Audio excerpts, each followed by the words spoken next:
Insanity is when we do the same thing and expecting different result. Maksudnya, kegilaan adalah bila kita buat benda yang sama tapi mengharapkan keputusan yang berbeza. Gila tak? Memang gila. Tapi kan sebenarnya lebih daripada 95% usahawan online melakukan perkara yang salah berulang-ulang kali dan mengharapkan keputusannya berbeza, iaitu perniagaan mereka berjaya. Dalam sesi kali ini saya akan kongsikan dengan anda 3 kesilapan utama usahawan online di Malaysia. Let's go.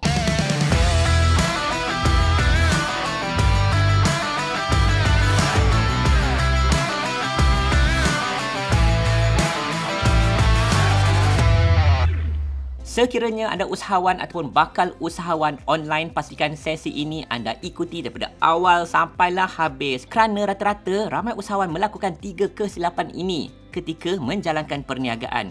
Tak kiralah menjual produk ataupun perkhidmatan ataupun informasi, ramai buat 3 kesilapan ini. So, anda jangan lakukannya. Kejayaan perniagaan adalah proses. Anda kena trust the process. Lakukan proses yang betul. Tapi kalau kita menjalankan perniagaan dengan menggunakan proses yang salah, sebab itulah perniagaan kita tak berjaya. Kalau berjaya pun untung sikit-sikit je. Tapi itu bukan yang kita nak. Kalau boleh dalam perniagaan kita nak untung yang banyak, betul tak? So, pastikan anda jangan lakukan ketiga-tiga kesilapan ini yang dilakukan oleh ramai usahawan kat luar sana. Lebih daripada 95%. Kesilapan pertama, tidak mempunyai laman web. Tidak mempunyai .com ataupun .com.my. Laman web pun tak ada. Macam mana nak jadi usahawan online? Rata-rata ramai usahawan hanya menggunakan Facebook, IG, TikTok untuk mempromosikan perniagaan mereka.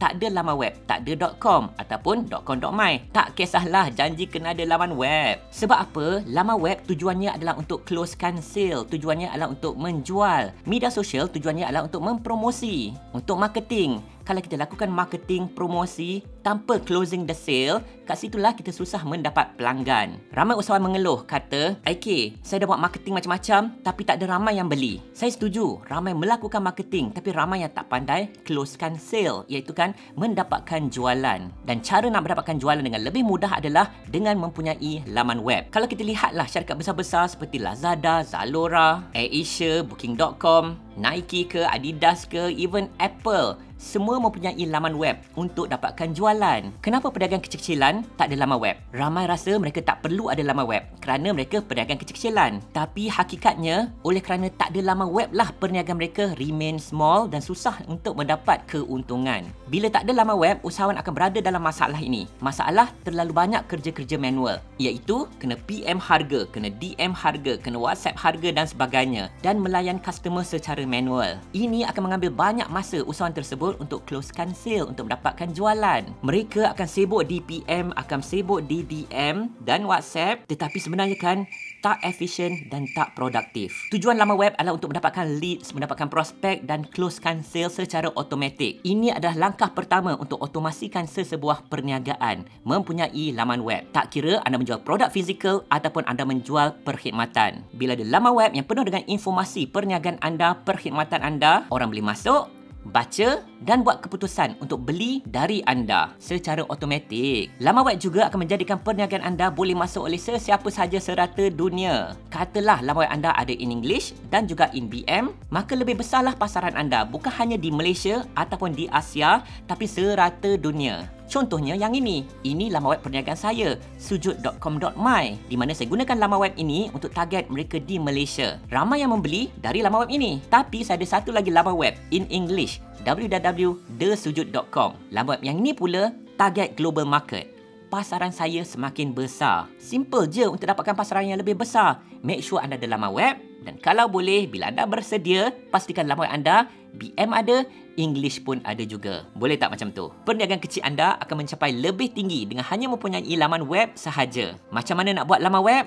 Nombor 1, anda boleh upah orang bina laman web anda. Kedua, anda boleh belajar sendiri cara nak membina laman web. Alah, kat YouTube pun ada banyak tutorial membina laman web. Kalau tak pun, dalam program saya ada ajar. Kejap lagi saya akan kongsikan dengan anda. Kesilapan kedua usahawan online tempatan adalah tak menggunakan kaedah pemasaran yang paling efektif sekali. Yes, ramai gunakan Facebook, IG, ramai gunakan TikTok dan sebagainya. Tetapi kan ada dua kaedah pemasaran yang paling efektif sekali dan ramai tak lakukan kedua-dua kaedah ini.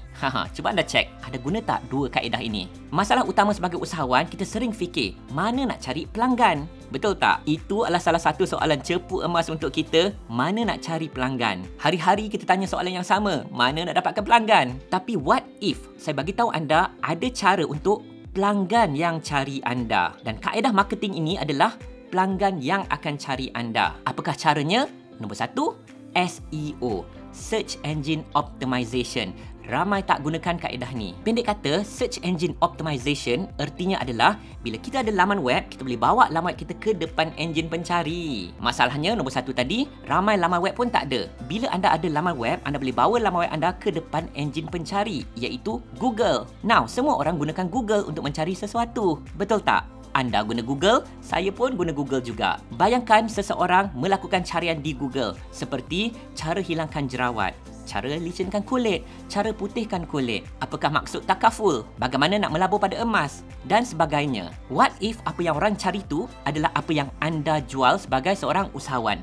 Tak kira jual produk ataupun perkhidmatan. Dan bila mereka melakukan carian di Google, laman web anda, perniagaan anda keluar di depan di nombor 1 Google. Kalau tak nombor 1 pun, di first page of Google pun jadilah. Itu adalah teknik SEO. Anda akan dapat pelanggan yang cari anda dan ramai kat luar sana mencari anda. Cuma mereka tak jumpa kerana anda tak menggunakan teknik SEO, Search Engine Optimization. Sebagai contoh, bayangkan seorang suri rumah dan tinggal di Jepun.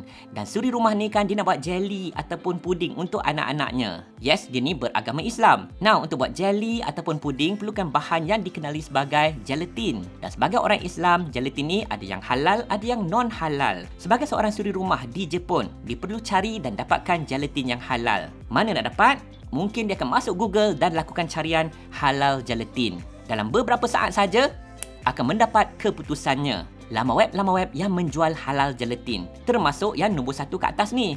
Jom kita tengok milik siapa laman web ini. Perniagaan halal gelatin ini milik salah seorang pelajar saya yang menggunakan teknik SEO untuk membawa perniagaannya di depan enjin pencari. Sesiapa saja, tak kira di Malaysia ataupun serata dunia, boleh jumpa laman webnya. Dan ini membuka kepada lebih ramai lagi prospek di luar sana di internet. Tapi nak tahu tak satu rahsia? Dan anda akan terkejut dengan rahsia yang ini. Teknik SEO ini adalah percuma sahaja. Anda tak perlu keluarkan duit, tetapi beratus mungkin beribu orang dapat jumpa laman web anda dan menjadi pelanggan anda. Now, rugi tak kalau anda tak gunakan teknik ini? Memang rugi. Saya sendiri memang gunakan teknik ni. Kalau orang search perniagaan internet, jumpa laman web saya. Kalau orang search warna perniagaan, jumpa laman web saya. Kalau orang search slogan perniagaan atau apa kena-mengena dengan industri saya, akan jumpa laman web saya di Google. Inilah kaedah SEO yang anda juga perlu pelajari dan implementasikan dalam perniagaan anda. Ianya adalah zero cost marketing. Tak payah keluarkan duit, tetapi ia dapat kembangkan lagi perniagaan anda di Malaysia ataupun di global secara percuma. Nampak tak kesilapan kita? Satu lagi kaedah pemasaran yang ramai tak lakukan adalah video marketing. Contoh macam video anda nampak ni, ini adalah video marketing lah ni. Sejak beberapa tahun lalu, video marketing adalah trend terkini. Orang ramai lebih suka dapatkan informasi melalui video daripada membaca. Betul tak? Mereka yang menjalankan perniagaan yang menggunakan video boleh mendapat lebih ramai prospek dan pelanggan lagi, jual produk ataupun perkhidmatan dibandingkan dengan mereka yang tak gunakan video. Bukan sahaja orang ramai suka tengok video untuk mendapatkan informasi, tetapi nak buat video ni memang leceh. Dan oleh kerana leceh, ramai pesaing anda tak lakukan. Dan kalau ramai tak lakukan, siapa patut buat? Jawapannya, anda. Anda yang patut lakukan video marketing supaya lebih ramai lagi tahu tentang perniagaan anda melalui video. Dan saya tahu ada yang kata malulah nak buat video, tak pandai nak bercakap. Jangan hadkan kreativiti kita. Ada banyak video-video kat luar sana yang tidak menampilkan pemilik perniagaan pun. Contohnya video travelling seperti ini mempromosikan travel agent. Video macam ni pula boleh mempromosikan perencah. Semua ni tak perlu pun pemilik perniagaan ada dalam video tersebut. So, untuk berjaya di zaman ini terutamanya kan, kita kena push on video marketing. Tak menggunakan video marketing itu adalah salah satu kesilapan utama usahawan kita. So, anda guna tak video marketing dalam perniagaan anda? Kalau tak menggunakan video marketing dan SEO, Search Engine Optimization, itu adalah salah satu kesilapan kita pada zaman ini. Dalam program saya ada kongsikan lebih banyak kaedah zero cost marketing, iaitu cara marketing tanpa keluarkan modal. Lawati www.openeducation.com.my untuk anda lihat apakah kaedah-kaedah marketing tersebut. Ada 11 modul yang saya sampaikan. Dan sejak tahun 2006, program ini telah melahirkan paling ramai usahawan online berjaya di Malaysia. Nanti anda check it out, okey? Okey, dan kesilapan ketiga dan terakhir kat sini adalah tak kumpul database. Now, rata-rata kita tahu bahawa database adalah penting untuk perniagaan kita. Memang kita tahu, tapi ramai tak lakukan. Database yang saya maksudkan adalah database prospek-prospek anda. Contohnya, mereka yang pernah melawat laman web anda ataupun anda kumpulkan leads dari internet. I'm sure anda pernah nampak bila anda masuk sesuatu laman web, ada benda pop-up dan dia minta nama dan alamat email. Kadang-kadang diminta juga nombor phone. Ini adalah contoh mengumpul database prospek anda. Mereka yang mungkin belum beli dari anda lagi. Now, saya tahu sebagai usahawan, anda memang ada maklumat database orang yang dah beli dari anda. Tapi maksud saya di sini adalah kumpul database daripada mereka yang belum lagi beli dari anda, iaitu mereka yang melawat laman web kita. Kalau anda lihat laman web yang berjaya, yang besar, mereka kumpul database kerana ianya sangat-sangat penting. Sebagai seorang usahawan, bila kita dapat kumpulkan database, itulah prospek kita yang paling hangat sekali. Contohnya, katalah sehari 100 orang masuk laman web kita. Daripada 100 tu, 30 orang tinggalkan nama dan alamat email. Tentunya bukan semua akan tinggalkan. Tapi okeylah, daripada 100, 30 akan tinggalkan nama dan alamat email. Artinya sebulan 900 nama dan alamat email anda ada. Mungkin juga dengan nombor phone. Setahun anda akan dapat 10,800 nama dan alamat email database anda. Bayangkan sekiranya anda ada 10,800 database prospek-prospek anda dan anda menggunakan email untuk follow up ataupun SMS ataupun WhatsApp untuk follow up, agak-agak perniagaan anda akan berjaya tak? Sebab now semua itu adalah database di bawah perniagaan anda. Ianya adalah milik anda. Jangan sesekali samakan database dan followers anda di media sosial. Sekiranya anda ada 1,000 followers sekalipun di media sosial, bukan bermaksud 1,000 orang akan dapat lihat apa yang anda sampaikan. Sebab kini, ianya bergantung pada reach. Perasan tak? Sekarang ni, walaupun kita ada 1,000 followers, bila kita post sesuatu di media sosial, bukan 1,000 orang dapat lihat. Yang dapat lihat dalam 50 orang sahaja. Kerana itu bukan database anda. Tetapi, kalau anda dapat kumpulkan nama, alamat email ataupun nombor phone dan ada 10,800 database, kesemua itu adalah milik anda dan anda boleh melakukan follow up kepada mereka. Ada juga teknik untuk otomasikan follow up kita. Follow up boleh dilakukan secara automatik, seperti mana perniagaan saya lakukan. Tapi mungkin itu saya kongsikan dalam video yang lain. Apapun, ramai tahu mengumpul database adalah penting. Tetapi, ramai tak lakukannya. Betul tak?